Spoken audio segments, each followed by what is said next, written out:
Hi, and welcome to the 950 Club. I'm Edwin. I'm Jack. And I'm a bad slime slurp. Ooh. And welcome to the 950 Club.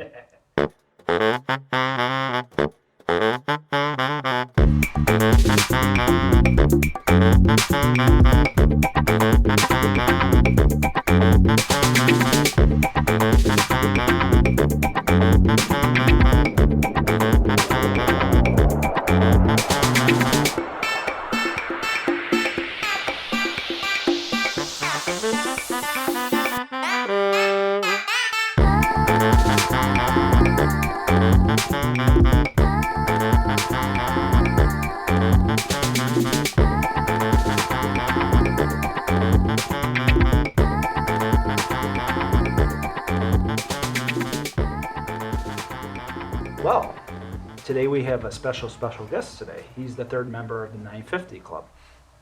Introduce yourselves, Jamaal.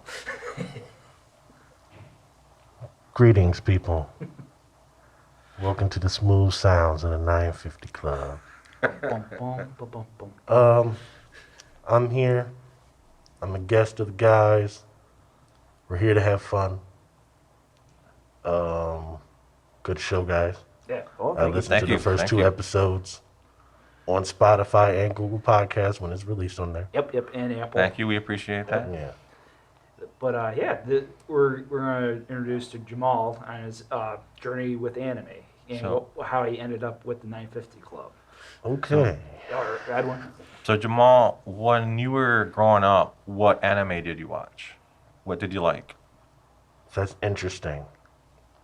Because I really didn't think about how far back I went with it until the first episode when Edwin, you started mentioning things like Voltron and the connection Speed Racer had with it. And I'm like, oh, yeah, I watched those shows. Yeah, a lot of us didn't know.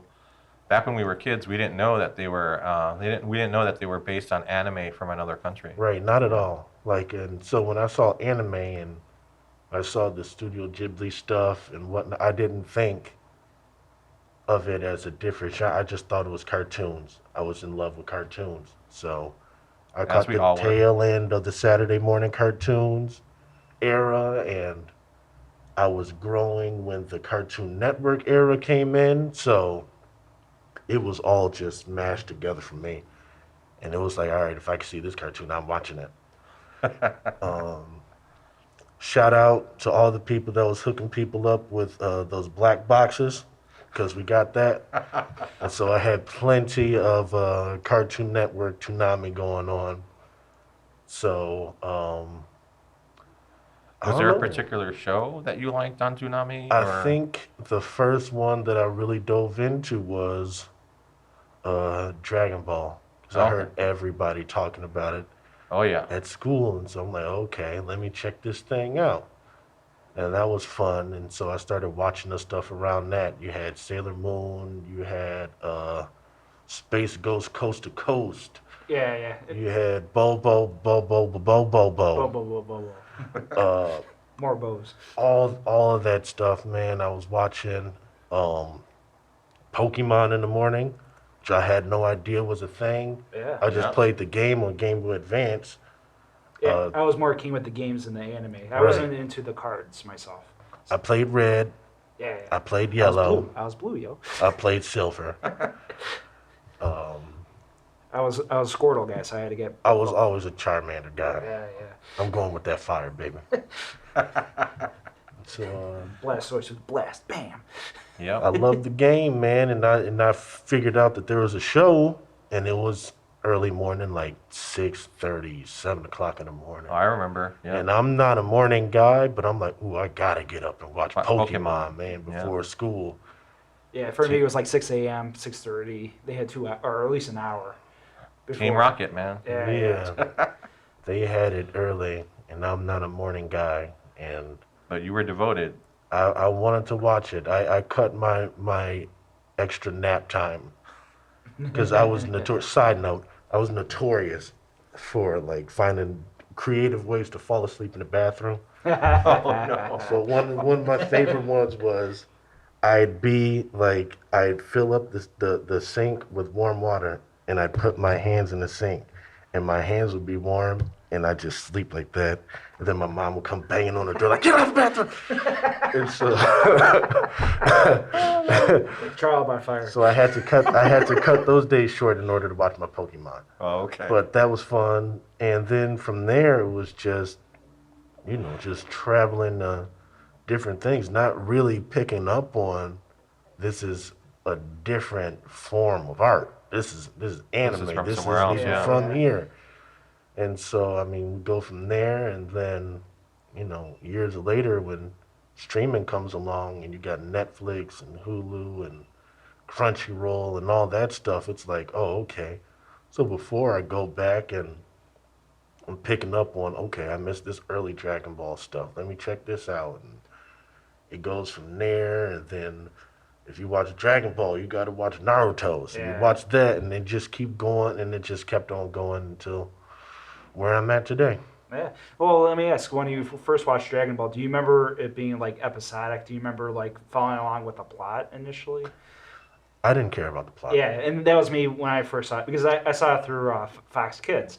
Yeah. And I mentioned the first episode, our introductions, like Fox Kids was like the answer towards me not having Toonami, essentially. So Yeah. yeah. When you watched that, that was the thing.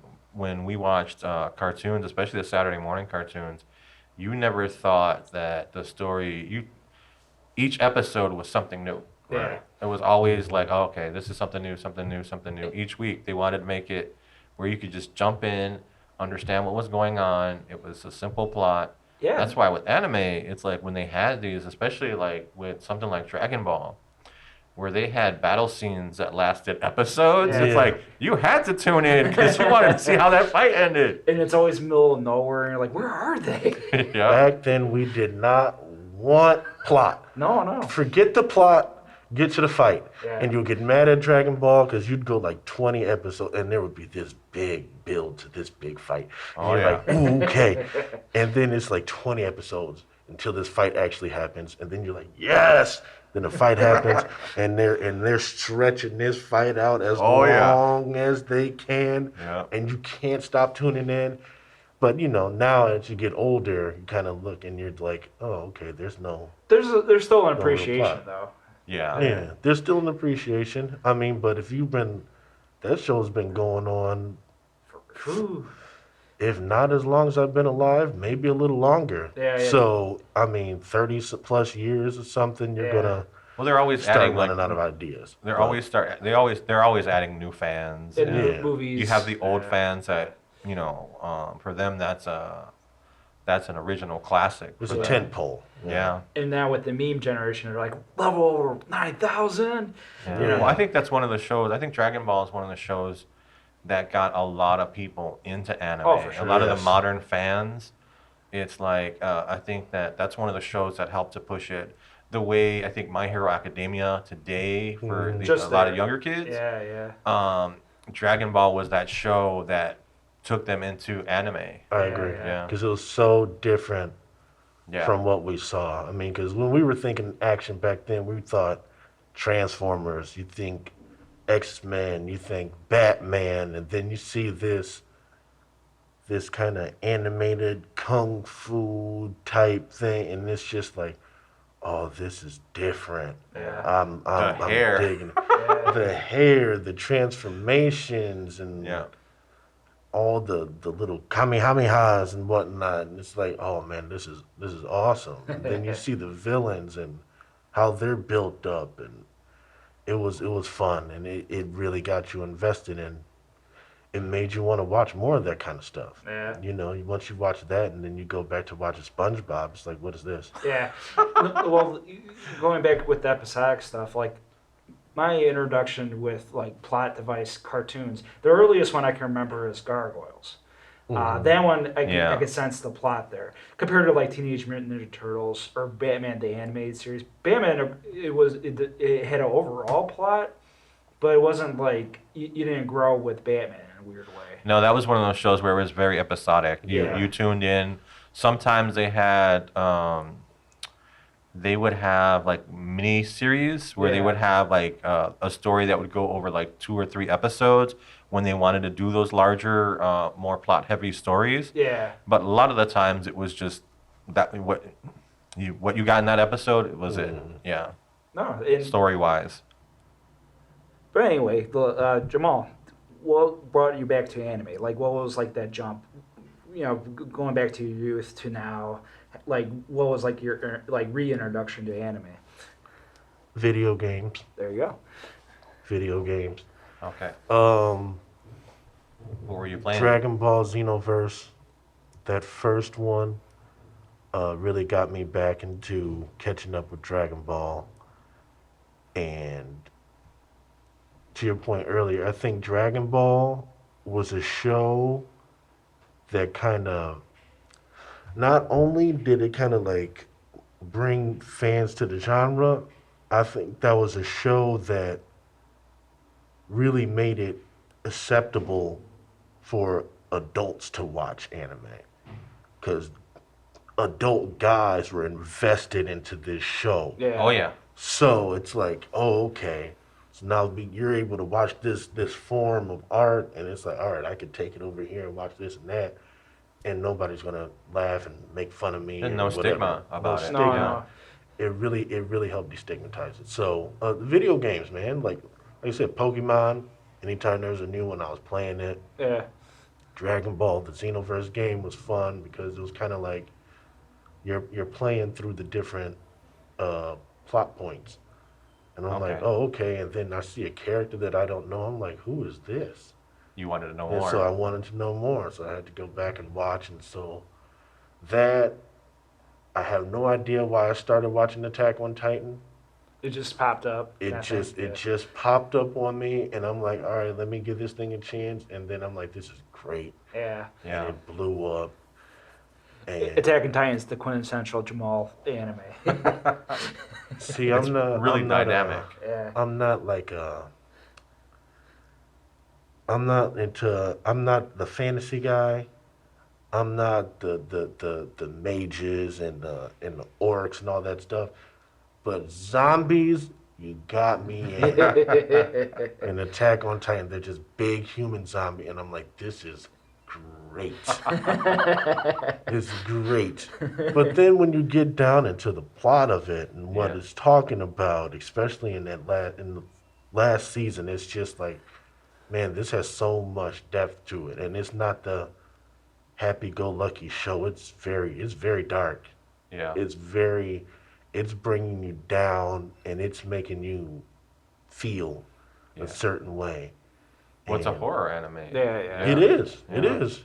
Well, Yeah, horror very much so. survival. It later on becomes a little bit more historical and Mhm. political as well. Yeah. Things like that. And perfect anime at the perfect time and place kind of anime too, because it made it more like, wow, this is like Game of Thrones level of like sophistication. You know? Yeah, and that's the thing about anime that I think a lot of people don't realize is that there is that level of sophistication where you're telling a story like, yeah, this is animated, this is, whether it be hand drawn, hand painted, or whatever.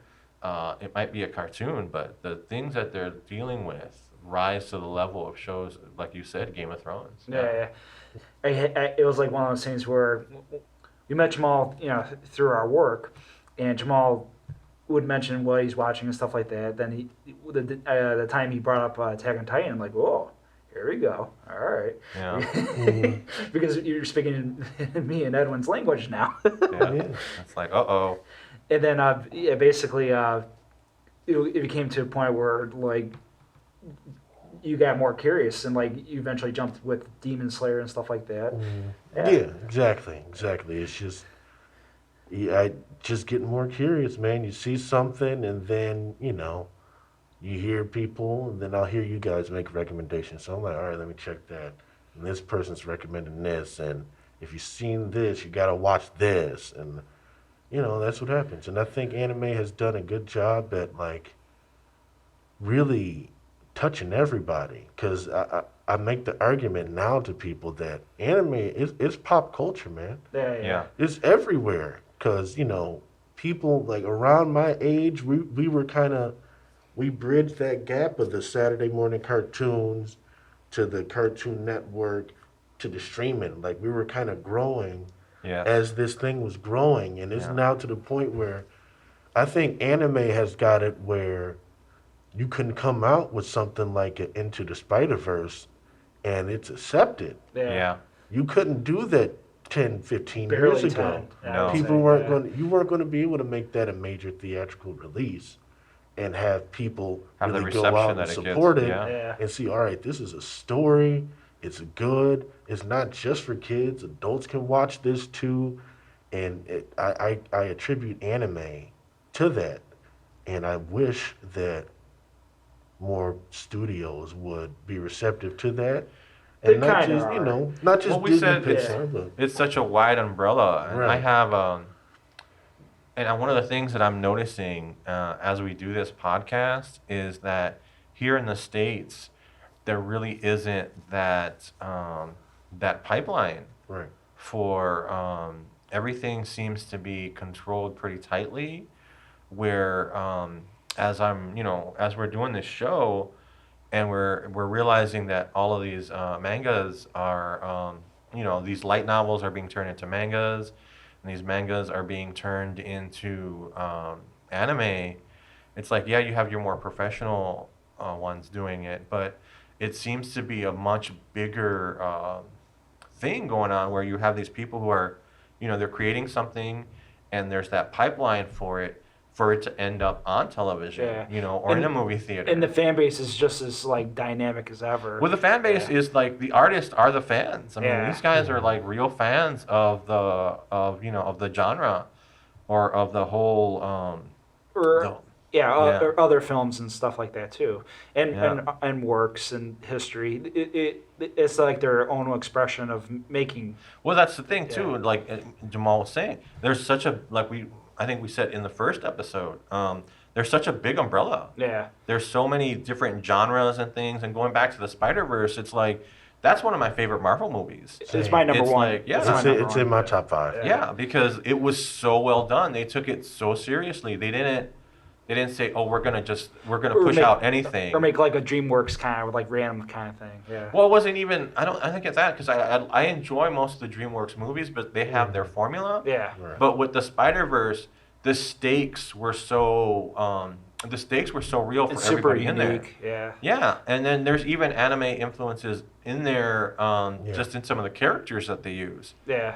But yeah, it elevated. I think anime has elevated the art form, the animation art form, to where people can take it a little bit more serious, where it's not just for adults, and that's because we grew up watching these cartoons, and streaming has made it where it's more accessible and more. You can watch it and you can see that. Like some people will say that it's simplistic. The drawings are simplistic. And I think that's one of the things that I don't think that it's simplistic because it's a cartoon.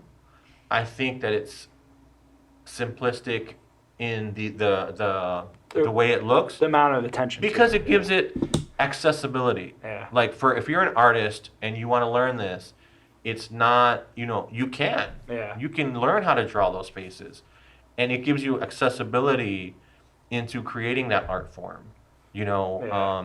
They might all look the same, but that's set so that you can explore other things. You can use that medium to explore like bigger issues and like history and like different dramas in different ways without having to like go so overboard on like the details and everything. Yeah, and Yeah. like you were mentioning with that pipeline, like where do they go from here? And like My Hero Academia, it's been mentioned about becoming an American film now, like their American version of a live action.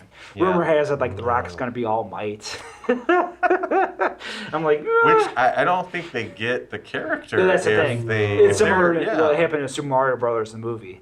How Nintendo's like, You'd have Yeah. a Captain America problem there because he vacillates between, looking like The Rock and then looking like Chris Evans did in Captain America: The First Yes. Avenger. So Yes, it's like, yes. who did you get two different people to play All Might? Yeah, yeah. No, Yeah. I don't. Just don't. And Just it, don't. it's just not there yet, but it has got a lot of But steam lately. it's getting there. Yeah. It's Yeah. getting there, and I mean, you see, like you said, kids are into it. I see kids all over the place drawing, anime characters. And, Mm-hmm. it's pop culture now. Yeah. It's not. It's acceptable. It's not just the geek culture anymore. It's like you guys gotta.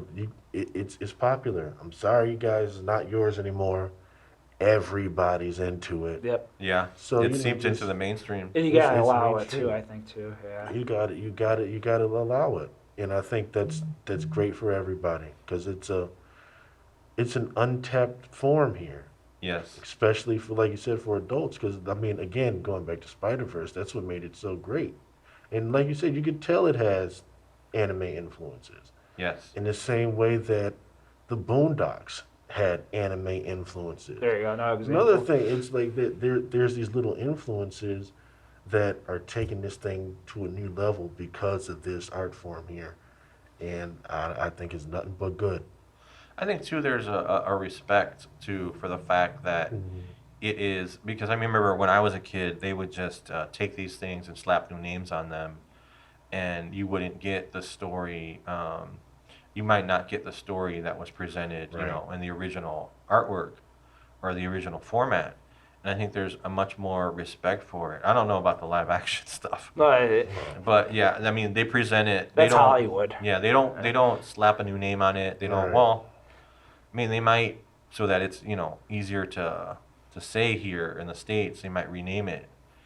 But you can watch, thanks to streaming, you can watch the original. Yeah. You know, yeah, Yeah. And yeah, the fans are pretty much there, and it's just going to grow from here. It's just a matter of like, there has to be a respect towards like the source material too. And Marvel pretty much got there when they got there because it was trial by.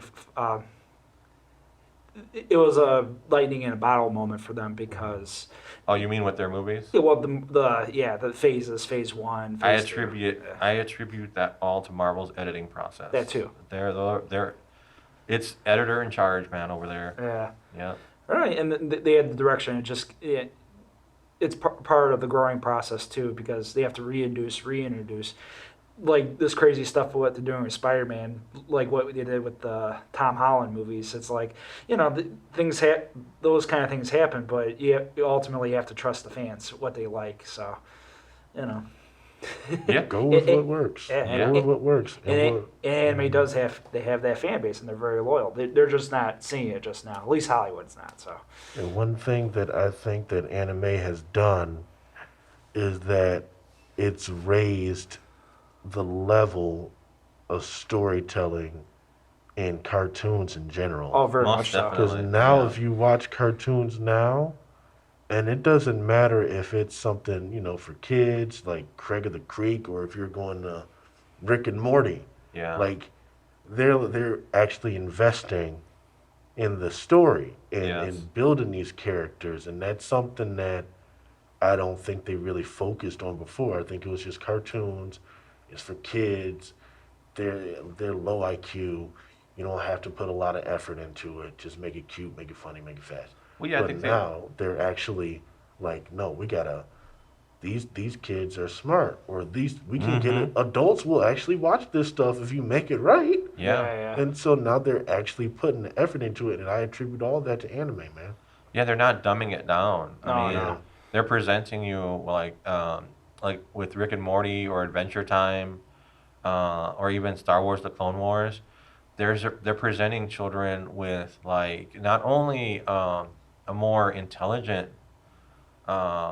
treating them as if they're capable of understanding these concepts, which they didn't be, which they wouldn't have back when I was a kid. Yep. But not only that, but the emotional intelligence, to like understand like these complex like relationships between people. And yeah, I totally agree with that. I mean, that's been going on in anime for a long time. Yeah. Yeah. Because You it can- used to be like its own niche. Now it's like, whoo. yeah, I mean, I think back to Robotech where, you had your relationships, and then you had your struggles, and you had like things that were going on with the different characters, and even when they had defeated their villains, and their villains became kind of like this subclass of people because they were like, living out in the middle of nowhere, and those weren't like really issues that you saw like as a on other, you weren't going to see that on He-Man. So yeah, definitely, it's definitely raised the bar for what you can do with animation. Oh, for sure. Yeah. Jamal, any final closing thoughts with your journey towards anime? No, keep moving forward, man. I hope they keep pushing the genre. I hope more people get invested in it, excited about it, and I just hope they keep moving forward Yeah. because we're in a good place now, man, where it's acceptable to everybody, and all the conventions and everything. It's fun for a lot of people. It's a lot easier to take in, and I think that's something that we need at this time. We're going to be taking our first break right now. Coming up, we're going to be talking about Funnyroll, the Crunchyroll Funimation's merger to compete with Netflix and Amazon, and also our origins of the 950 Club. Stay tuned.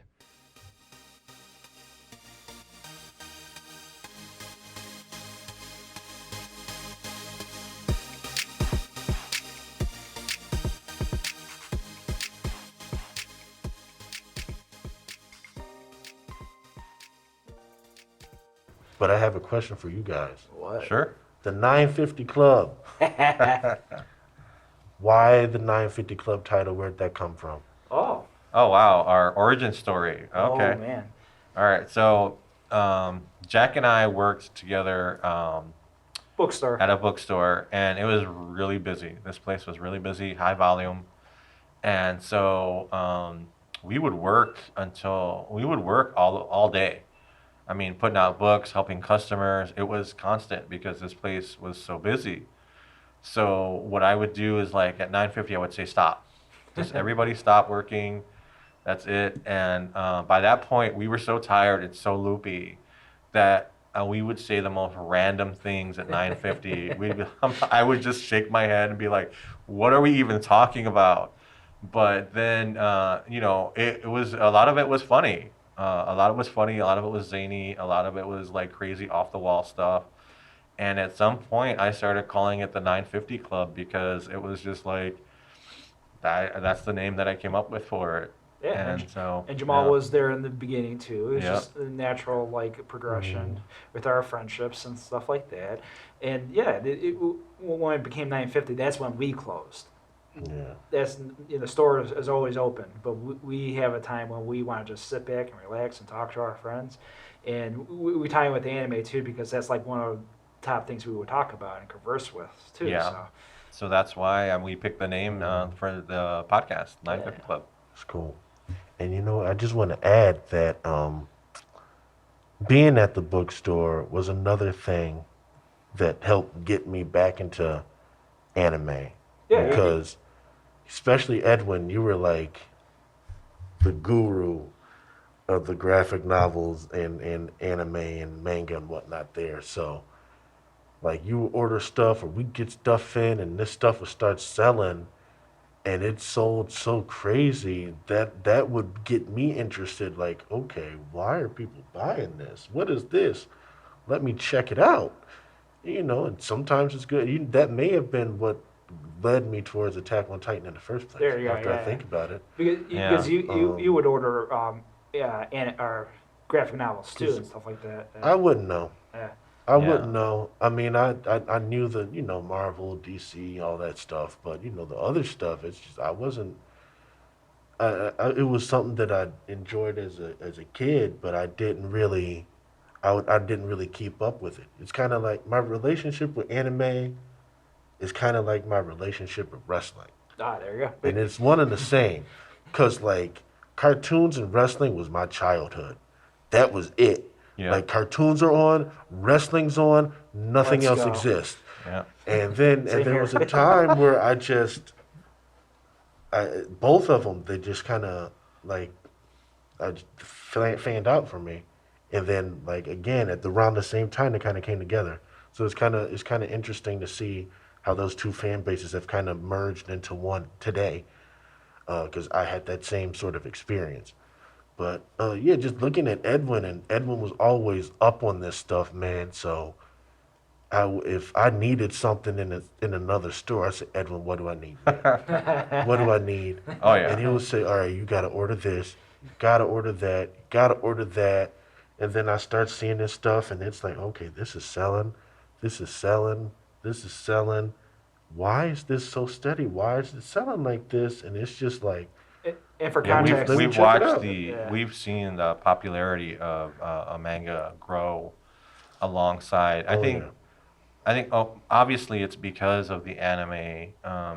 yes, I think there's always been like people here in the States that have read manga, yeah. but I think that In like spurts, though, I would yeah, say. Yeah. yeah. Mm. I don't think it was as big. It definitely wasn't there when I was a kid. I didn't see any of that at the comic shops. But now it's grown so much, and I think that's because of the popularity of anime and the popularity of streaming, where Mhm. they can watch these shows and like just like with movies, it's like, oh, there's a book for this movie or there's a book for this show. I want Yeah. to check that out. I want to see it. And so they pick that up, and there's like, wait, there's more I can get, and they're like, they jump into it, and it's just gotten bigger and bigger. The sales of it, like we watched the sales of even just the graphic Skyrocket. novels just Yeah. skyrocket. It Yeah. became Skyrocket. a huge And market. for context, too, graphic novels are not really cheap. Like some No. average from like No, for the $29.99. for the amount of content and the pages that you get, it's not. It's healthy for bookstores. I'll Well, you, say that. I No, think but one of the things you have to But understand is that as things become more online and more digital and everything, right. you don't see. I don't. I mean, I don't work in a comic shop, but what I've seen and the things that I've heard and listened to, like the single issues, sell less than the graphic novels because, and I think that's kind of like in a weird way related to streaming because when you get a single issue, that's just like one episode. Mhm. But if you buy the graphic novel or the it's trade, the whole the season. collected Mhm. trade, Yeah. you're buying like a season Yeah. that of that or that story arc. So you are getting more bang. It is more expensive, but Yeah. you're getting more bang for your buck. Yeah. Yeah, just like a manga might be anywhere from $10 to $15, but you're getting several. You're getting several issues. Right. Three Not episodes or you so. get your volume, but you're getting several like episodes of the whatever IP it is Yeah. within that one volume of manga. Yeah, and it's more intimate. I feel like that's like a reawakening passion, or just you're starting to get into this world type of feeling, and especially with like a lot of anime fans, I would consider now they're more character driven. They love certain characters and they need to get a certain volume or the whole set just because of they love the show so much. So Oh yeah. Yeah. I mean, well, you have to kind of like get all the volumes to read the entire story. Right. well, at least starting off if Yeah. it's not an anime. And if too. you're invested, then you're invested. Yes, man. yes. Oh yeah. And what Edwin alluded to earlier is the accessibility of it. It's like when we were younger, man. Like you got on. Like this is from Japan, so if we wanted to see something, like we would have to wait for the DVDs to come out, and then you get a DVD box set, and we're talking Yeah. years. Years. Years. Man. Like you're waiting years for this stuff. To Yeah. now where it's like, all right, I'll watch season 3 of this, and it's like I can't wait. I'll just go read the manga.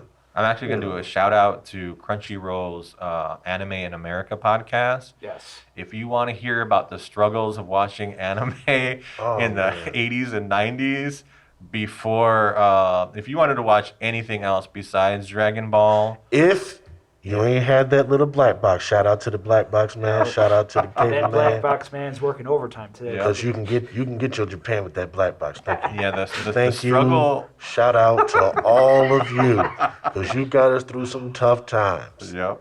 They're true masters. Yep. The struggle to watch anime when I was growing up. Oh my lord, dude! Trying to find video cassettes. You were just hungry for anything that you could Yeah. find or get where you could watch it on video cassette. I mean, I still have, I think, some of my older, like I think I still have Akira On on VHS. VHS Nice, somewhere. nice. Yeah, because it's like that's the only way you could watch it. I Yeah. mean, it wasn't like broadcast television was showing these things. No, no. I mean, they would show like you could watch the cartoons, you could watch Voltron, Right. but back in the day, once Voltron was done, That's you not, couldn't watch that anymore. That's it. Yeah. I mean, until like they started coming out with the collections of Right. Robotech on video cassette, or Voltron on video cassette, which was much later.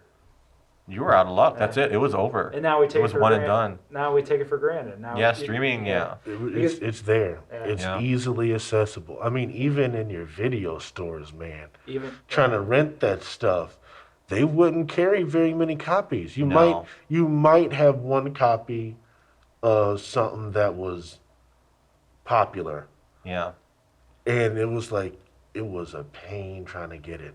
Well, Jack and I talked about Suncoast and Suncoast, what a savior Suncoast was at the malls because they carried all of that Yeah. yeah. stuff. Best Buy too, but the Best Buy started off small. Suncoast was pretty much like the cool spot to go to. Yeah. Well, Yeah. at Best Buy you could rent them, but they had a selection, but Suncoast for some reason had such a larger selection They of advertised anime. it too. I think they Yeah. knew that, The they Gundam especially. I remember Yeah. some of the Gundam Oh, figurines yeah. and stuff like that. they Toys, had yeah. entire shelves of the Yeah. video cassettes. Yeah. They knew who their clientele was, Yeah. and they catered to them. Yeah, they were a specialty store, yeah. It's kind of weird now because like if I walked into Hot Topic when I was a kid, it was a totally different store, man. Yeah. Oh, yeah. But now, like half the store is just catered towards anime and manga, and it's just like this is so I different. know. But that's who's in there. Like I go to the one in Woodfield, and the outside register filled with nothing but a ton of Funko Pops, Yep, yep. Yeah. and it's just like, but that's the way that their people are going. And That's what it's people buy, crazy yeah. It's crazy to see like that change, because like you said, just growing up, that stuff wasn't. It was hard to find that kind Oh of yeah, stuff. you were anything that you could Yeah. find was precious to you Yeah. because it's like if you found a keychain or an action figure or It anything, was something. yeah, you were like, oh, I got If it this. wasn't Pokemon cards, it was hard to find. Yeah.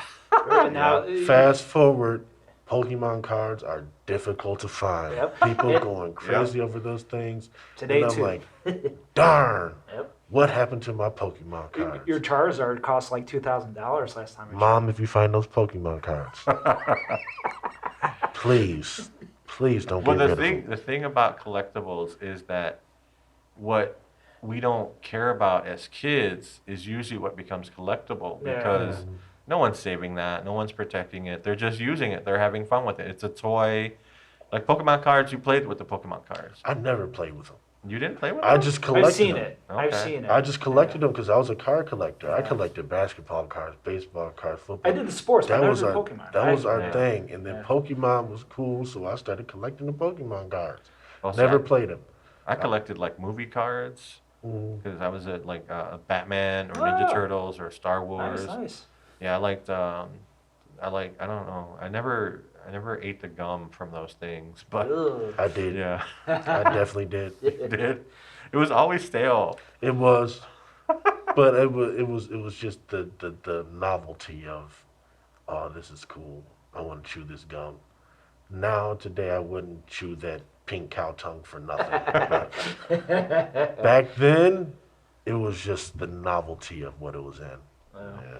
Oh, anime and manga do trigger like a collector's brain kind of mentality too, because one thing leads to another. Like for me, it was like fan art. I was always crazy about like artist renditions, like characters and stuff like that, online especially. And then sure enough, you go to conventions and you see an artist doing like a Full Metal Alchemist, sketch. I'm like, I kind of want that. Dude, yeah, that Yeah. artist alley is dangerous. I know. And you know, walk in it's- there and it's yeah. weird. It's funny you say that because I remember like going to Six Flags. You go to Carnival and whatnot, and you get the person that kind of like draws the animated version of you, and it's just like, eh.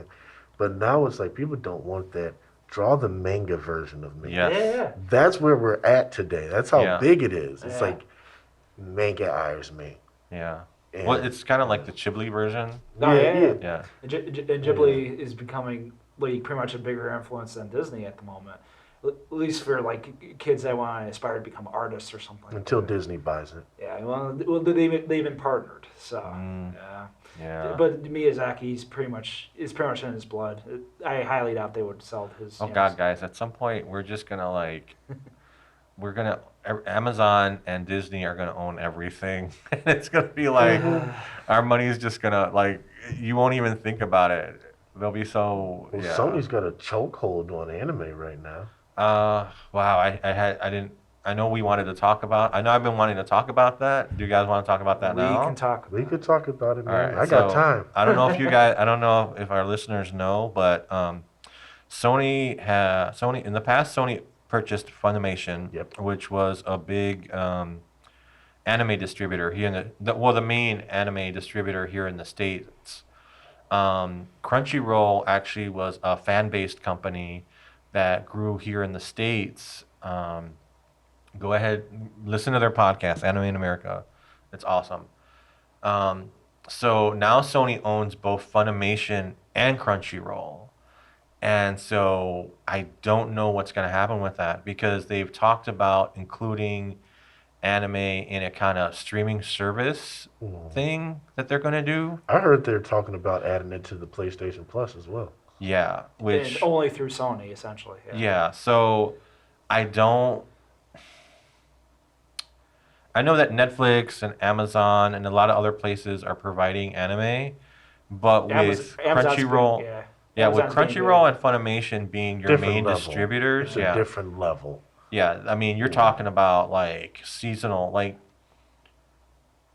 I use Funimation and Crunchyroll to watch my new seasonal anime. You can't depend on Amazon and Netflix to do that. Right. And so with Sony owning both of those, I mean, essentially they have a control over like your seasonal anime viewing. And so like that's kind of scary where with one company holding over that much control of what comes to the States. I guess we'll have to wait and see what happens. But essentially Sony will control most of the distribution, not production, but distribution of like current anime.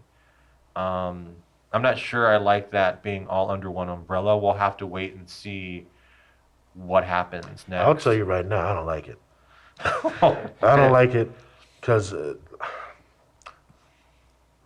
the power streaming corrupts, wars, man. and Streaming absolute power corrupts absolutely. Yeah. Voltaire.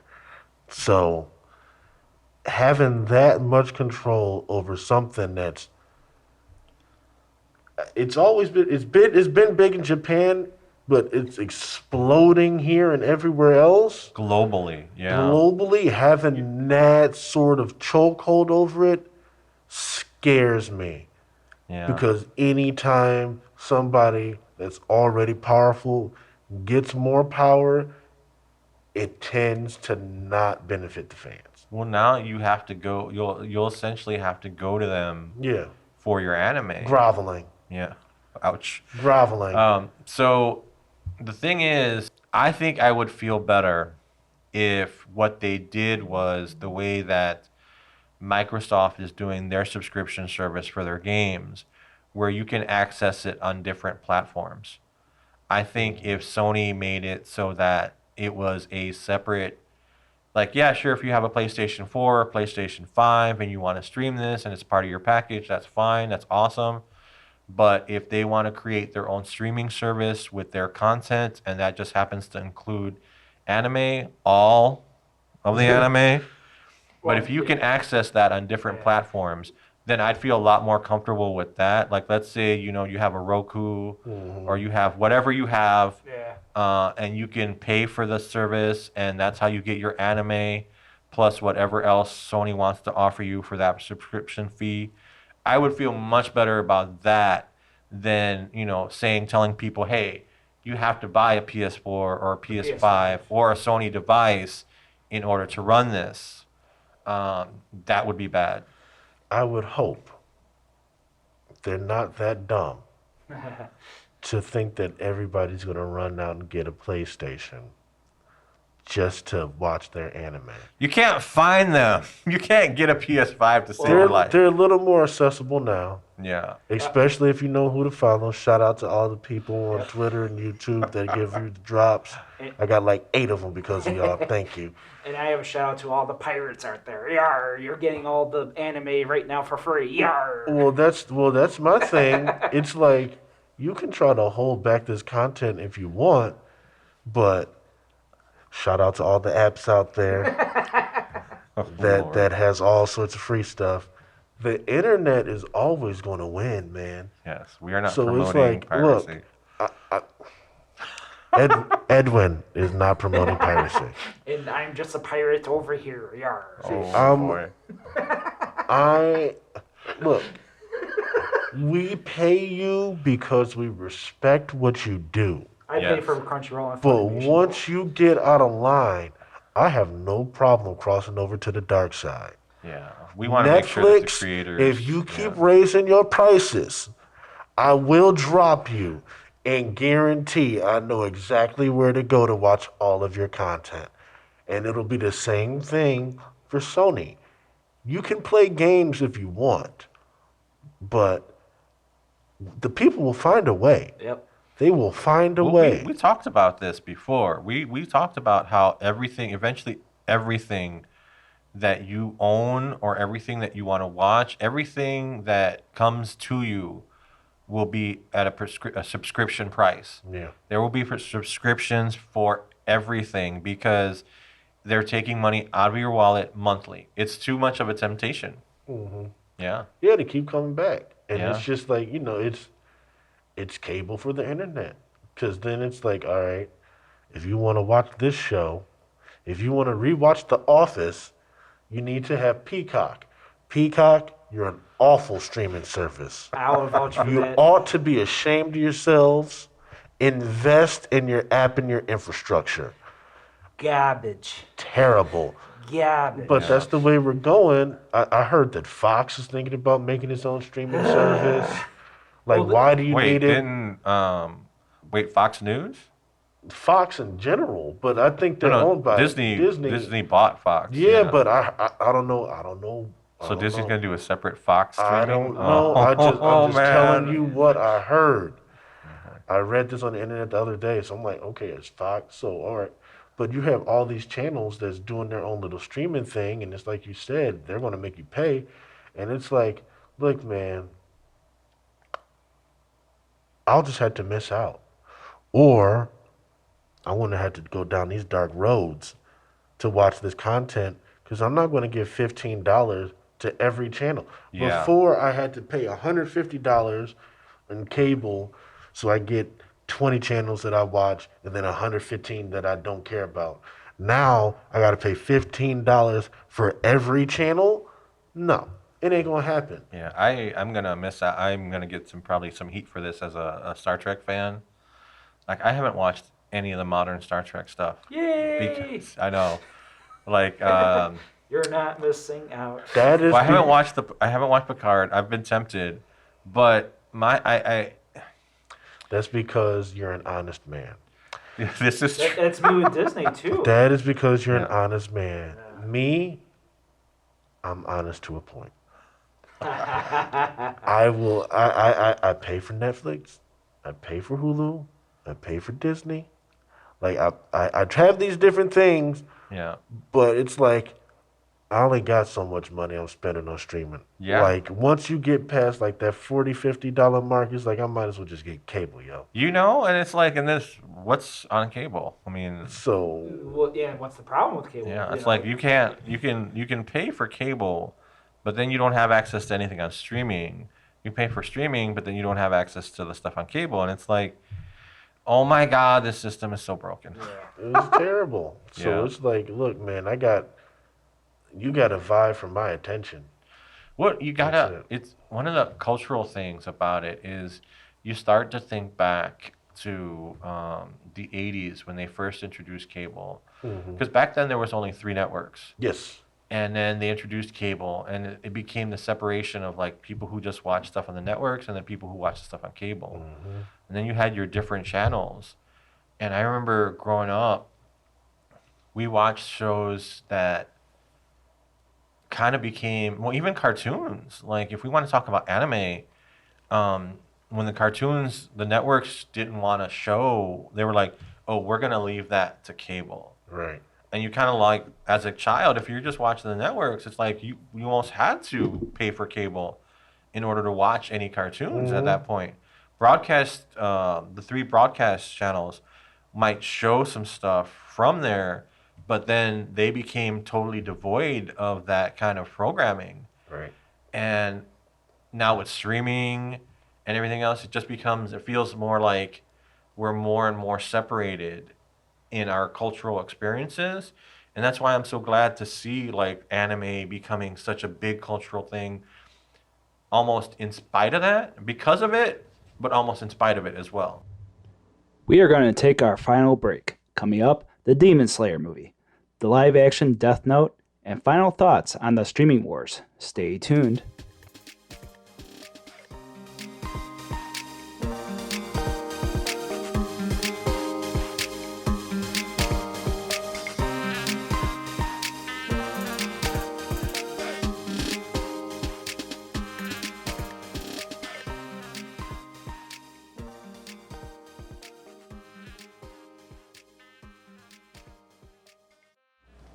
This is all like separated us into like these different camps of like which service we watch, which service we don't watch.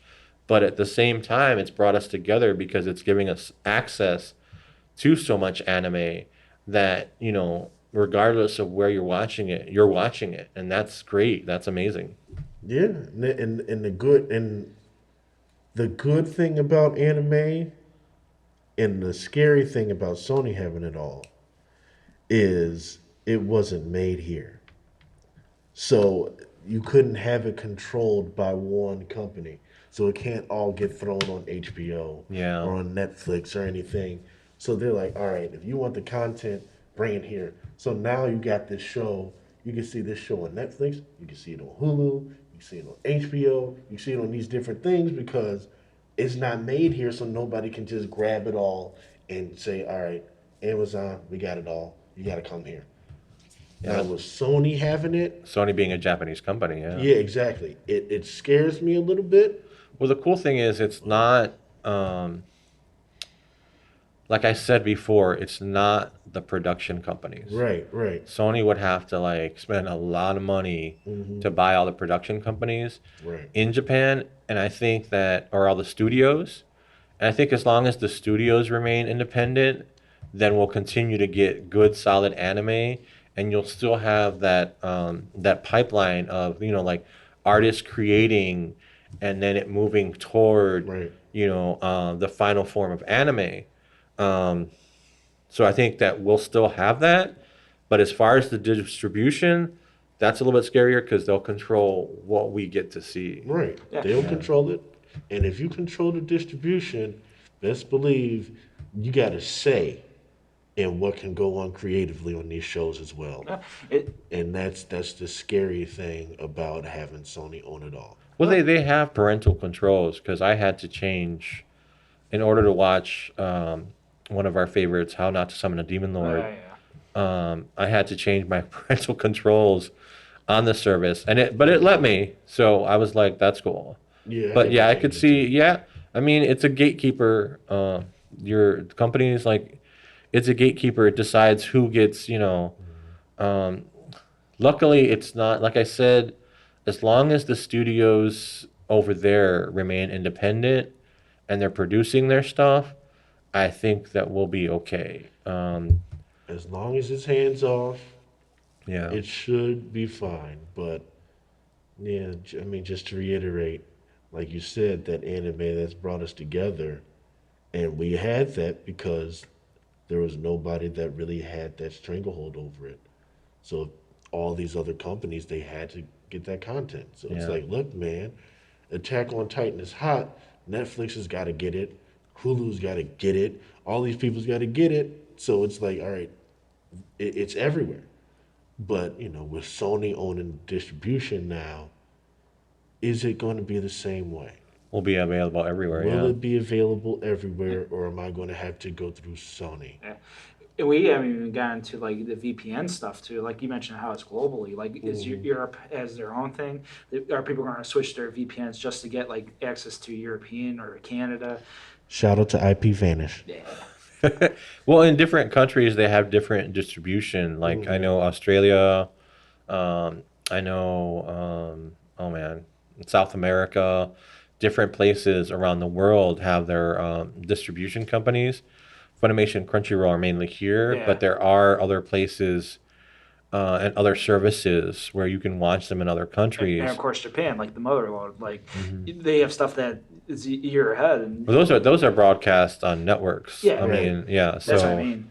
those are actually like those are actually you can watch those on TV. Yeah. Everybody else is watching them on streaming, of course. But like I said, there's smaller. It's like I said, it's global. B Funimation and Crunchyroll mainly distribute here in the States.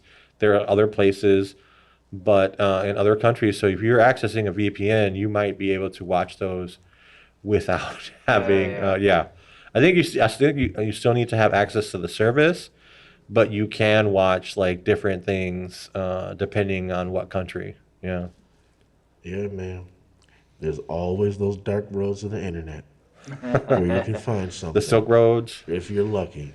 Yeah. I'll tell you one thing. I tried to find that Demon Slayer movie for the longest. Mugen Train. I could not find that sucker in That was subtitles so at good. all. That was so That was good. phenomenal. Yeah, that was so good. I can't, saw it with Jamal. And Jamal was like, "Why did it have to end?" I can't wait for like 10 years from now when they're doing that as a classic film at It's a late night screening at the Logan or something, and just being able to go and watch that again. That movie made so much money It did. in the pandemic era. And Yeah. I'm not talking about Japan. I know globally, bro. I'm talking about just here. Yeah. When movies weren't making a lot of money, that thing saved some movie theaters, man. I think so. I It think so. saved some movie theaters because those things were packed out. Like you could not get tickets for that thing. Even with the protocol, everyone wearing a face mask. Everyone getting a face mask with every 3 or 4 seats or something, whatever it was. If you didn't pre-order those tickets, you weren't getting it in. Yeah, No. yeah. You Yeah. were not getting I it. Like actually that first waited month. a few weeks Yeah.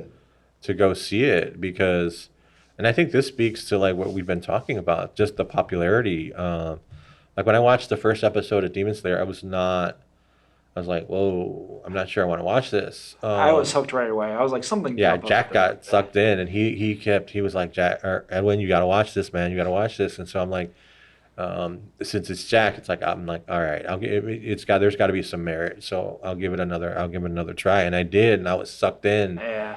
And we blew, me and one of our other friends, Martin,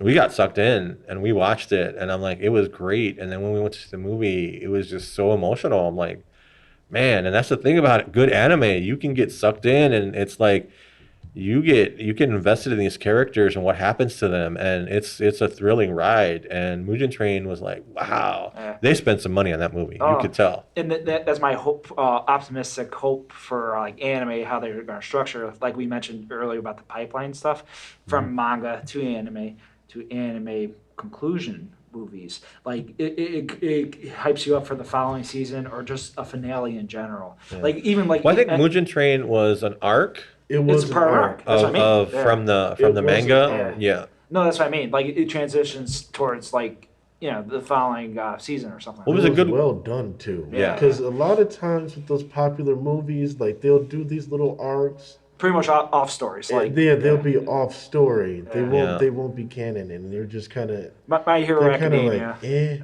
But it just felt like a natural progression in the story. Yeah. It fit, and it was really really well done. Like you can tell that they are very protective of this property. Yeah, and it was a good. From the creator too, yeah, And for I sure. can't wait for the game to come out. Yeah. I'm getting that on PS5. I am pre-ordering it. I will be Have playing it. they talked about the new season? I mean, Uh, because I mean, after the amount of money this movie made, they have to be talking about. I haven't researched that one. I don't know the studio that does it. uh, Is it? and No, the we're Funimation distributed the movie. yeah. I wonder if they did it in conjunction with the studio. Well, with our research right now, what I've seen so far is that uh, originally it was supposed to be October, the next month of October as it is, but it looks like it's postponed for now. Can somebody please explain to me why October is such a stacked month for everything? There's No, 1,000 video games coming out in yep. October. There's 1,000 and like everything's coming out in October. Why? Well, dude, even working in the bookstore, you know how it works, man. It's the end of the year, dude. They put that stuff out. Movies especially like You don't want to wait until you October and November are your big like let's pump all of this stuff out be right before the holidays. yeah. Let's get it out before the holidays, and then people want to buy everything. And anime is notorious for having like winter season being like mostly their slow stuff, summer season kind of like just there, and then fall being Well, like this will be the fall season. yeah. Yeah. But at the same time, because of all these great like productions and studios and IPs, you name it, like and of course the revival, if you will, of anime, it's becoming more like okay, every season you just have to watch. Yeah. Yeah. Yeah. Yeah, but getting back to your point, Jamal, I think it's because honestly, I think it's because they want stuff out there for the holidays. They want people to be thinking about stuff like, hey, guys, you need to do your start. You need to start your shopping now in October. Yeah. Because I remember at the bookstore, we would get slammed November, October, and leading into November. We would get slammed because it's like they wanted people. I think they wanted the new books and the new games and the new shows, to catch your attention for the holidays, Yeah. so that how it is here in the States, man. No. Yeah. Yeah, it's still ridiculous. I ain't got enough money for all this stuff at this point. Nobody does, man. Like y'all gotta space this out for a brother a little bit, man. Here's a shout out to Hasbro. Slow down, man. You guys are introducing way too many things that I want. Shout out to Comey because that's coming out after. Oh, Comey, yes. We're so See what excited I'm for talking Comey. about? Everything in October. I ain't Yeah, got. dude. Look, man, my money's only going so far. Chill Yeah. out. Help a brother out, man. And we're pulling this full circle, even though we're kind of worried of the Sony acquisition or Sony. Or, what's the word? Acquisition of Crunchyroll, yeah. Sony's monopoly Sony's of monopoly. anime distribution. Yep. We're still fans at heart, and we'll still support Funimation and Crunchyroll as long as possible. Yep. I bought the year pass for Funimation. I've been a fan of Crunchyroll since day one. Thank you, T-Mobile, for the free 2 months of Funimation. Woohoo! Yeah, there you go. And then Sony before has given free subscriptions too through Crunchyroll, I believe. Yeah. So I wonder what's going to happen because Funimation has its own store and Crunchyroll has their own store. yes. And they both have their own interfaces. I mean, the Crunchyroll, I like the Crunchyroll interface for their streaming. Funimation has had some issues for a long time. Yeah. They've recently tried to fix them. A lot of people are still unhappy with it. But I'd like to. I'd like, even if PlayStation or even if Sony takes it over, I kind of really hope that they just have it. I just want my own anime interface. I don't want to see other stuff in there. The way Netflix just dumps everything together and you Yeah. have to wade Yeah. through like an entire like. The weird thing about Crunchyroll and Funimation, they feel small even though they have a pretty dense library. Both They of them, do, yeah. they do. But my thing is, it's like it's just anime. It's not like don't try to give me like like Like Netflix produced like weird Like- offshoots. yeah, no, I mean just don't try to pretend that you have content when you don't. There you go. Okay. It's like sometimes Netflix can be overwhelming, but at the same time, it's like, how many shows do you really have? Because they'll throw stuff in because they're a global company Yeah. and they're producing stuff all over the place. They'll have, like 10 shows that they produced in English and then like 50 shows from other countries. And I'm like, I don't have a problem with that at all. But it's like, okay, so what do you have for me to watch? It's so hard to figure out what's on Netflix, man. Yeah. Like you literally have to know what you want to see and search it. Because if you go through the Netflix list of stuff, it's impossible to wade through. Yeah. It is. It's Yeah. so poorly put together. And then, of course, we get some movies and stuff. They lose rights at a certain time, so you lose that movie. Oh yeah, that interface. Then it jumps to a different platform, so it adds to the confusion. Yeah, it's like You okay. can't keep up. Impossible. What do you have, and when? It's like I feel. So I don't know if you guys remember this. You remember the TV Guide? Mm-hmm. Yeah, of course. Where you would open it up and you see what station was showing what when. At time. Yeah. I feel like I almost need that For Netflix. for Netflix. And It's Amazon, like and because Hulu. yeah, because just the controls are so slow on the screen. Whereas Funimation and Crunchyroll, you know what you're paying for. And then they came up with that lame, essentially spin Top the 10. wheel. No, they have the top lucky 10. thing where you're just like, hey, You spin the wheel. What? You're like, it's that like thing is so stupid. Don't Is know it what to on the watch. actual Yeah. thing? On the Yeah. No, platform? it's No, a thing where Oh, you like that's click stupid. it and it shows you some random it will thing start that, some like, random thing that you yeah. can watch. that you should watch. Yeah. And it's like, what is this? And in other countries, they actually have where they will schedule stuff for you. Yeah. Like you can tune in essentially, and where they will have a schedule of like different shows. Like that kind of happens with anime because they're released on certain days of the week, so you can watch them like you don't have to watch them all at once. And I kind of like that because you can get kind of overwhelmed. And if you want to go back to an older series, that you have time, they Yeah. don't pressure you. Yeah. And like I said, with the season stuff, like it's refreshing and you know what's coming and you can keep up that way. Yeah. But at the same time, like let's say I want to watch like an anime that's 20 years or 30 years old, like you know, It's there. It's there. Mhm. Yeah, it's there, and you don't have to wade through, like a The bunch DVD of. way back. In Well, the like day. with Netflix, I feel like I'm wading through pretend stuff. I'm like, this show isn't real. Yeah. It's like there's the show. There's a show. It's sitting there. I'm saying it's not real. And they'll have the same show or movie in like 4 different 20. That's what I was saying. Yeah. 20 And you're different. just Yeah. like, and it's again, like you said, like, how much content do you really have? Yeah. Like, how Are is you this just a pretending? rom-com and a historical fiction and all in one? Like, no. Well, it can be. It can fall into those different categories. But it's like, I But don't my wanna thing see is, it. no. Yeah. Yeah. In a weird way, their saving grace was making their original content. In a Well, weird also- way. Yeah. One of the things about Netflix is that, and I don't want this to happen to anime when it comes under Sony, is that there's no serendipity. Once you start liking something, Netflix will spoon feed you exactly Yeah. that. Yes. Yes. So it's like every now and then I will watch a rom-com, with my mom or Oh, with yeah. somebody else, Simple. a Yeah. sister. I will watch a rom-com, and if it's well made and it makes me laugh, I like that. So every now and then I want to see that. There's none of that in my feed because I have liked maybe 1 or 2 that I really liked, Yeah. but it won't pop up in my feed. All it gives me is really crappy sci-fi movies. I love sci-fi movies, but I love good sci-fi movies. Yeah. But the Netflix sci-fi movies, most of them are, oh God, so bad. Yeah. Yeah, and it's like you said, like, and that's why people hate when people watch something under their profile. Oh yeah, because it throws the whole thing Because off. now you're getting fed stuff, and like you said, once Netflix sees something, they're just banging you over the head with it. Yeah, And it's just like, how is this on my? And YouTube is the same way.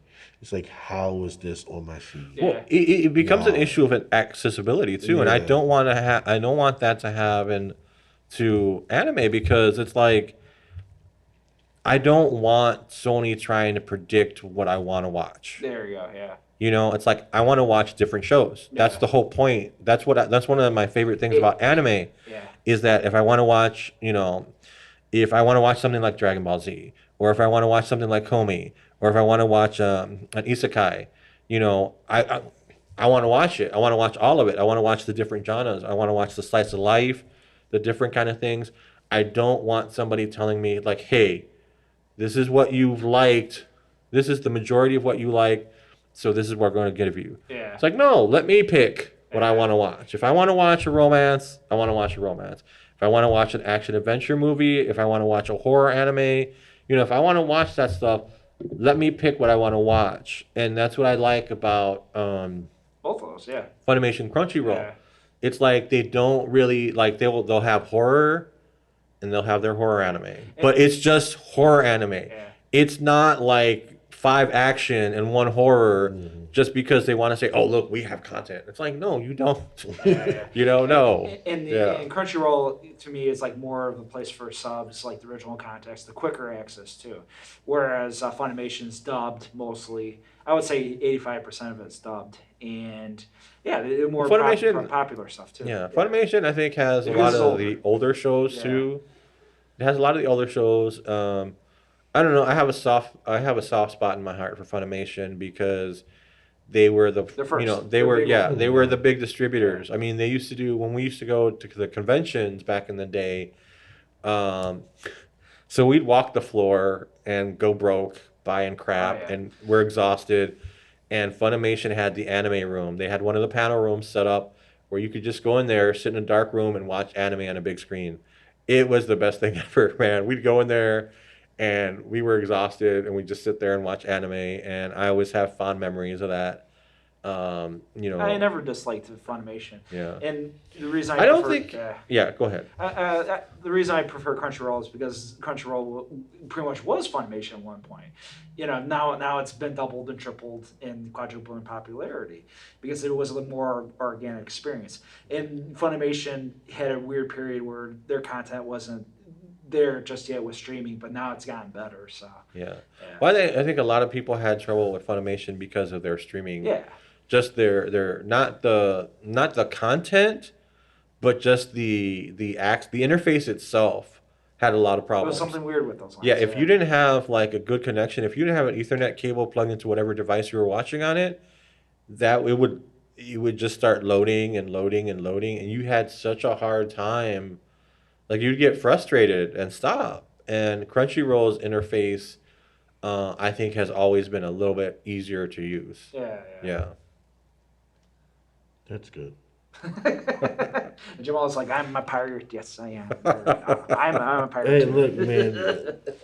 If it wasn't on Netflix or Hulu, I probably No, wasn't and that's the gonna thing. get That onto it. Netflix, of course, getting rights to like Neon Genesis, but Amazon has the new movies. Like that gets confusing too. It's already happening. Yeah, Well, it's weird. You gotta find. Well, again, it's like because there was no one person that can control it all. So it's like, all right, who wants this?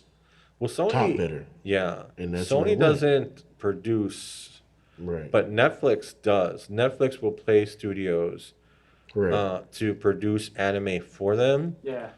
It's not always good, and the live action stuff they've done has been mostly bad. Uh, Yeah. I know. so I have mixed feelings about That's not Netflix. true. The live action stuff has not been mostly bad.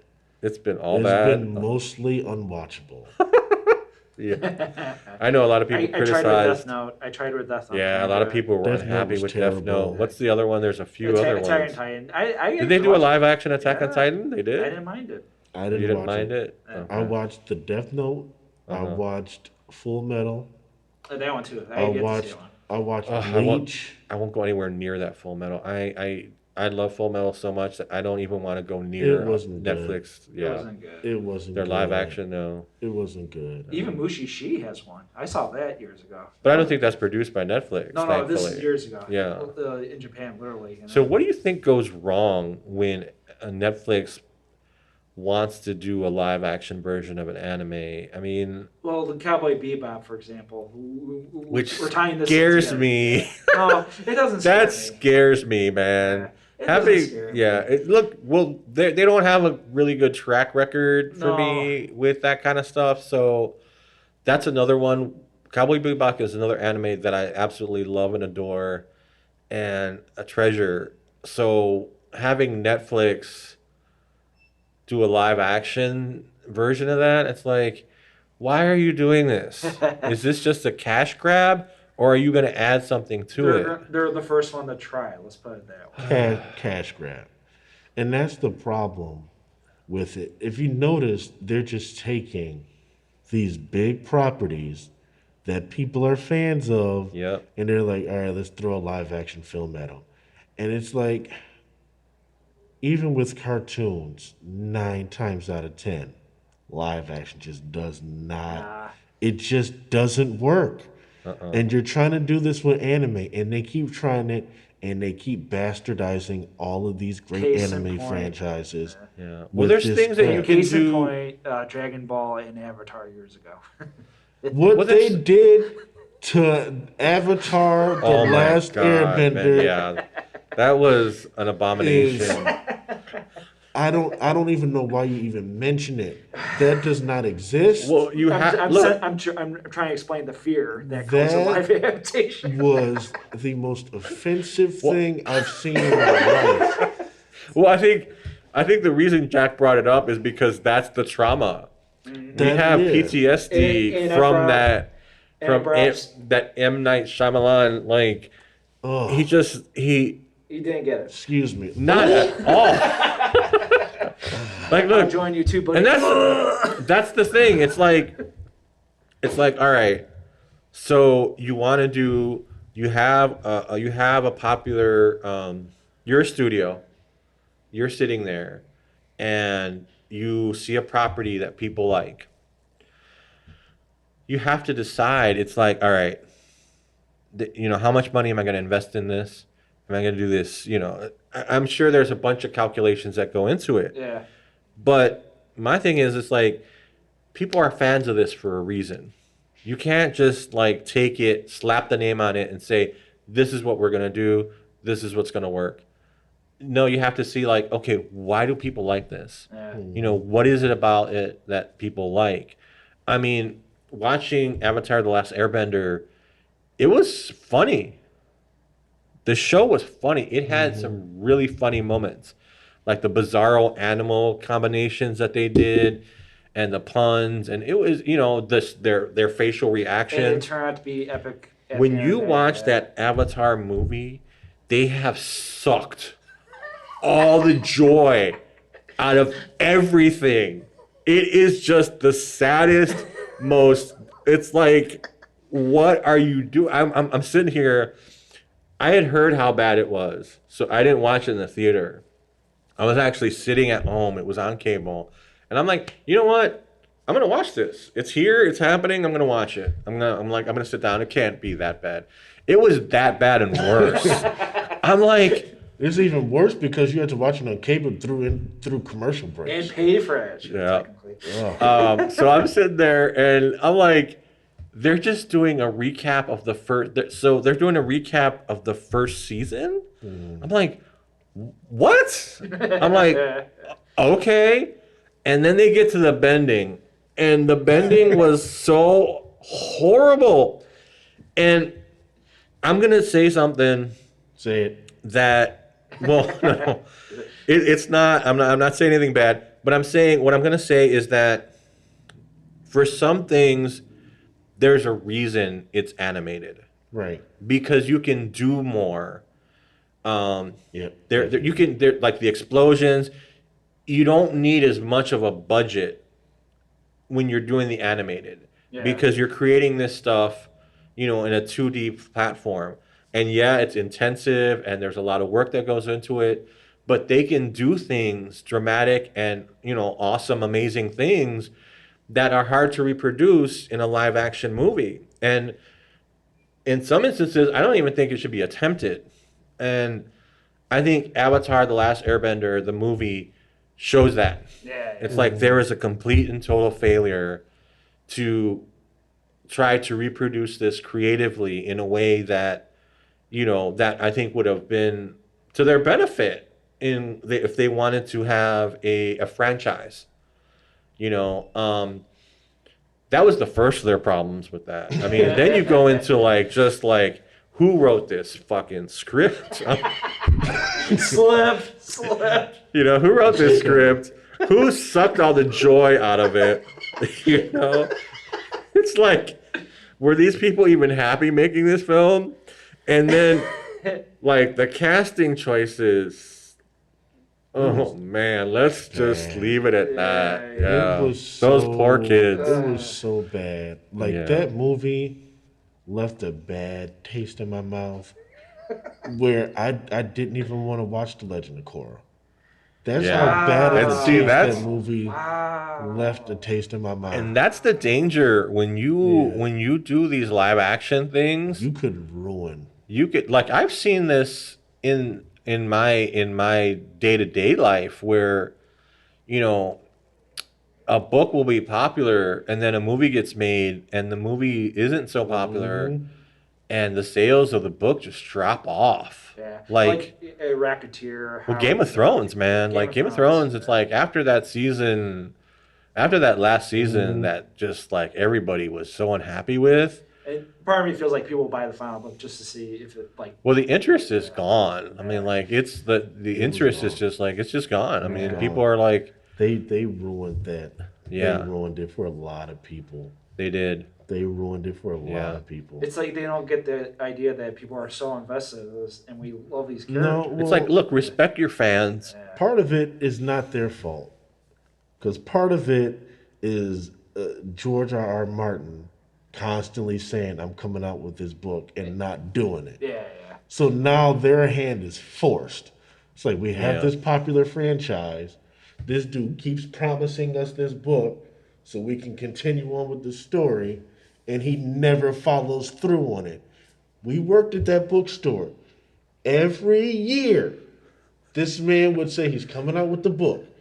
We would get countless amount of people coming in saying, When's the new When's the book? book? "Where do you have book Yeah. 6?"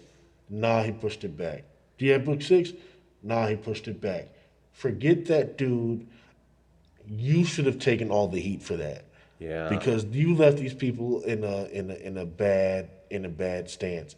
And HBO is usually pretty good with their content, and they're usually pretty good with, if we're out of source material, or if this thing isn't going to be, if we don't have a direction, we're just going to cut it. They Yeah. even have like a year break for this shit too. I think that They shouldn't have done it. no, And I think you ruin, and like you say, you ruin. You can really turn a fan base yeah. when you do that. Well, because he based it on the War of the Roses, and I think that they History should have, now, yeah, I think they should have stuck to their historical references instead of trying to make it a commentary on today's political climate or the political climate Which of did when it was anyway. released. Yeah, Power's corruption. You name it.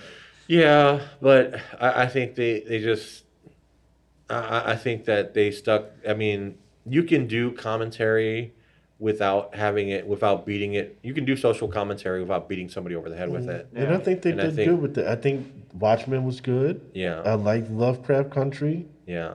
Same sort of thing. They gave you the commentary, but they didn't really bang you over the head with it. There you Yeah. go. And Yeah. I think that. So I they've think, proven they can yeah. do it, but But Game that- of Thrones really went off into the like. it was too big for its own good. Yeah. It got too big, and the money was good, the ratings were good.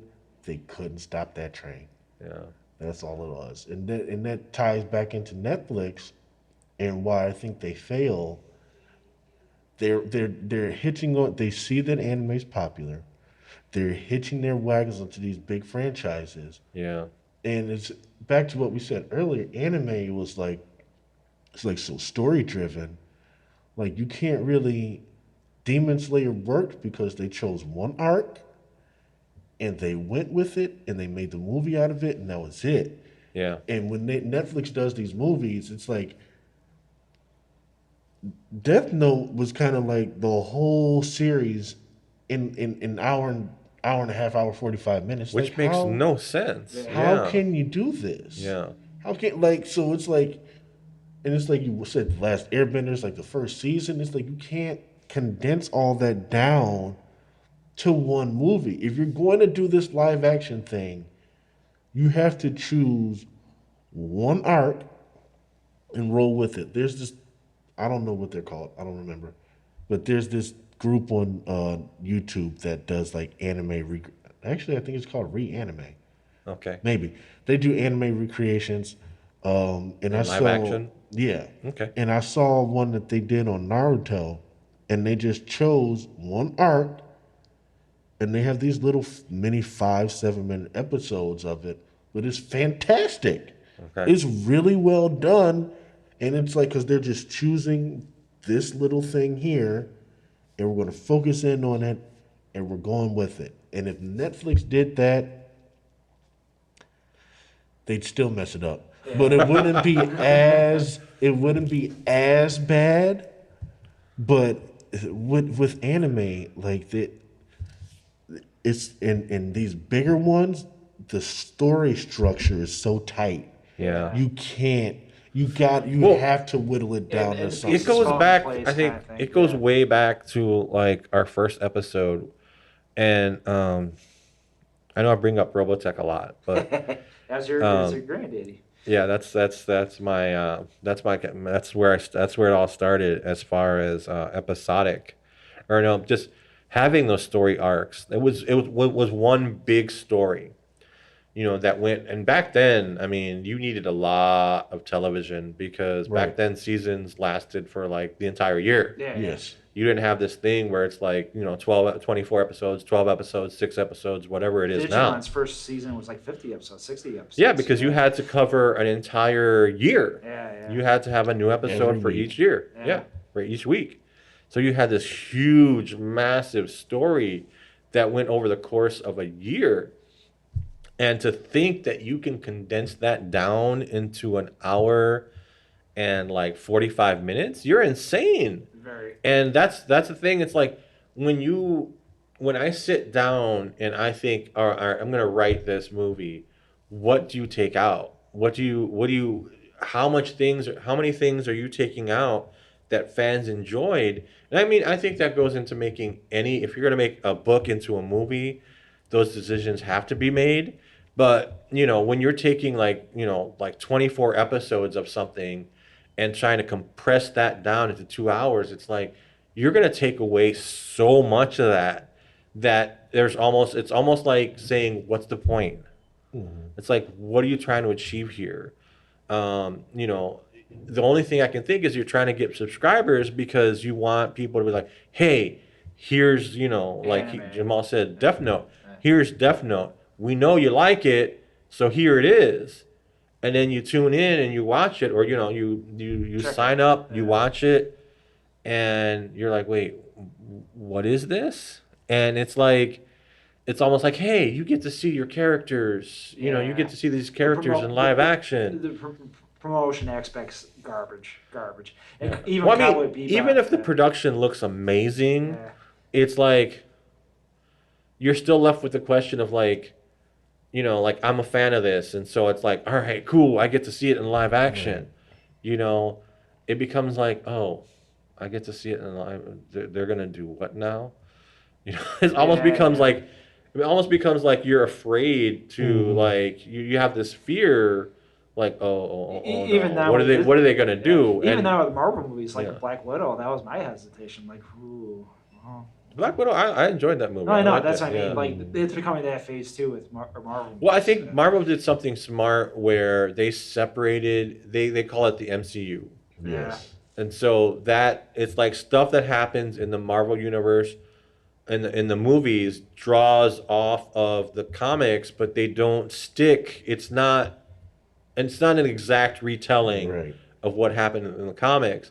It's its own thing, and you're gonna have your own themes. And like I could have an entire discussion how I kind of think the MCU Spider-Man is stupid. Not the character, not the movies, but Peter Parker himself. I'm like, you're a genius. Yeah. Yeah, they kind I of get that. dumbed him down a little bit. I get that. Yeah. Absolutely. Oh, I agree. Compared Absolutely. to That's why Into Yeah. the Spider-Verse is my favorite because Yeah. Miles is, just, yeah, well, compared to Yeah. Peter Parker in the comics, there's a big difference between the two characters. very much so. Yeah. Yeah, and so And in the video game. definitely, And yeah. Peter Parker's But I think probably- that's a smart thing. Yeah. Yeah. In that it's like you can go to those and you know that that's what you're going to get, and it doesn't tie directly back to it. They're not trying to say, hey, you have to, like we're not trying to stick to canon because we're going to let these two things be their own thing. And I think kind of like Netflix might um,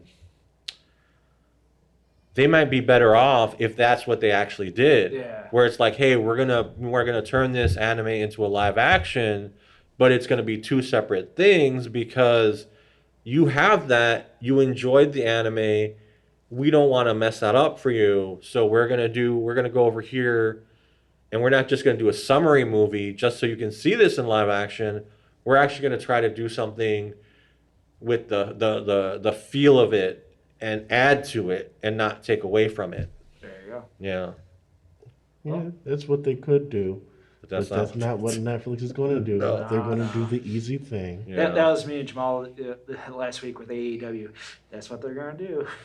Oh man, That's what they're going to do, man. So you just got to take So- it for what it is and like just know, like, look, man, Death Note was the most disappointing because it's like, if It's you the most can do popular manga anything series. in live action, Yeah. You would that think. would probably be able to translate the best because there's Yeah. not too much crazy that goes on in that. Like you said, that needs all the crazy special effects or anything. It's like you get you some good costume work done, and you should be good. Yeah. And they screwed it up massively. Yeah, Yeah. and for context, Death Note is currently like the #1 ranked on my anime list, if I'm not mistaken. Oh, I don't know. And like one of the top selling manga series of all time. Like if you were really mess up that one, Yeah, it's it's got some prob- hardcore fans. It was brutal. Yeah. It was brutal. And with that, we will wrap up our first ever after hour special. We'll go back to our intended episode for this week, which was the time I got reincarnated as a slime and Munchkon Tensei, jobless reincarnation. So our fourth episode will be the Isekai special with those two animes. So yeah, I can't wait for that one. Edwin really wanted me to watch those two animes, so that'll be coming up in the episode 4 of the 950 Club podcast. And yes, Jamaal will be joining in for that episode as well. And yeah, he's going to come in for future episodes as well. We wanted to ease him in. At the time, we had limitations with our equipment, but we upgraded at the right time, and Jamaal was on board. And like I said, we were planning to do this fourth episode as an Isekai special with those two animes, and Jamaal was on board. He watched every episode of both animes. After his introduction, it just became its own thing. Because it became a conversation that we needed to talk about Funimation and Crunchyroll merging together and make Funnyroll. And Funnyroll being that weird thing that just happened out of nowhere, it would be a disservice not to mention that. And I thank Jamaal a million times over just letting it go out, because Jamaal is just one of those freestyle talkers, and he loves it. He loves to debate, and he loves to bring in with the conversation. He's a wonderful human being, and we love him for it. We couldn't have done this without him. So I thank Jamaal. I thank Edwin as well, because these guys are my pretty much my best friends. I need to talk anime, and at the end of the day, that's all the 950 Club is. And 950 Club is always welcome. If you want to share our episode, download our episode, like our episode, whatever the case may be, even checking our social media nonsense, please go ahead. That's the 950 Club, and I am Jack, and I thank you for listening in.